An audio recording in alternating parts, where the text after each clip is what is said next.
ನಿನ್ನೆ ಸುಮಲತಾ ಒಂದು ಹೇಳಿಕೆ ನಾವು ಕೊಟ್ಟಿದ್ರು, ಕಾಂಗ್ರೆಸ್ಗಂತೂ ನಾನು ಹೋಗಲ್ಲ, ಸ್ಪರ್ಧೆ ಮಾಡಿದ್ರೆ ಅದು ಮಂಡ್ಯ ಕ್ಷೇತ್ರದಲ್ಲೇ ಬಿಜೆಪಿಯಿಂದಲೇ ಸ್ಪರ್ಧೆ ಮಾಡ್ತೀನಿ ಅಂತ ಹೇಳಿ ಕಡ್ಡಿ ಮುರಿದಂಗೆ ಹೇಳಿದ್ರು. ಸೊ ಈ ಬೆನ್ನಲ್ಲೇ ಆ ಒಂದು ಮಾತಿಗೆ ಕೃಷಿ ಸಚಿವ ಚಲುವರಾಯಸ್ವಾಮಿ ಹೇಳಿಕೆ ಕೊಟ್ಟಿದ್ದಾರೆ. ನಾವಂತೂ ಸುಮಲತರನ್ನ ಕಾಂಗ್ರೆಸ್ಗಂತೂ ಕರೆದಿಲ್ಲ, ಕಾಂಗ್ರೆಸ್ ಆಹ್ವಾನವಿತ್ತು ಅಂತ ಹೇಳಿ ಸುಮಲತಾ ಹೇಳಿದ್ದಾರೆ. ಆದರೆ ಆಹ್ವಾನ ಕೊಟ್ಟವರು ಯಾರು ಅಂತ ಹೇಳಿಲ್ಲ, ಹೆಸರು ಹೇಳಿದರೆ ನಾವು ಸ್ವಲ್ಪ ತಿಳಿದುಕೊಳ್ತೀವಿ ಎಂದಿದ್ದಾರೆ ಸಚಿವರು.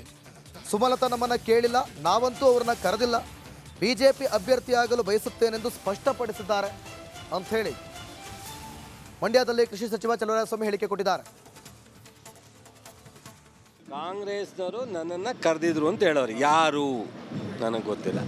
ನನಗೆ ನಮ್ಮ ಜಿಲ್ಲೆಯವರಾಗಲಿ ನಮ್ಮ ರಾಜ್ಯದವರಾಗಲಿ ನಮ್ಮ ಹತ್ರ ರಾಷ್ಟ್ರದ ನಾಯಕರಾಗಲಿ ಇಲ್ಲಿವರೆಗೆ ಯಾವುದೇ ವಿಚಾರ ಮಾತಾಡಿಲ್ಲ. ಅಧಿಕೃತವಾಗಿ ಅವರು ಬಿ ಜೆ ಪಿಗೆ ಘೋಷಣೆ ಮಾಡ್ಕೊಂಡಿದ್ದಾರೆ ಬೆಂಬಲವನ್ನು.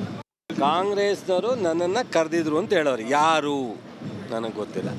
ನನಗೆ ನಮ್ಮ ಜಿಲ್ಲೆಯವರಾಗಲಿ ನಮ್ಮ ರಾಜ್ಯದವರಾಗಲಿ ನಮ್ಮ ಹತ್ರ ರಾಷ್ಟ್ರದ ನಾಯಕರಾಗಲಿ ಇಲ್ಲಿವರೆಗೆ ಯಾವುದೇ ವಿಚಾರ ಮಾತಾಡಿಲ್ಲ. ಅಧಿಕೃತವಾಗಿ ಅವರು ಬಿ ಜೆ ಪಿಗೆ ಘೋಷಣೆ ಮಾಡ್ಕೊಂಡಿದ್ದಾರೆ ಬೆಂಬಲವನ್ನು. ಕಾಂಗ್ರೆಸ್ನವರು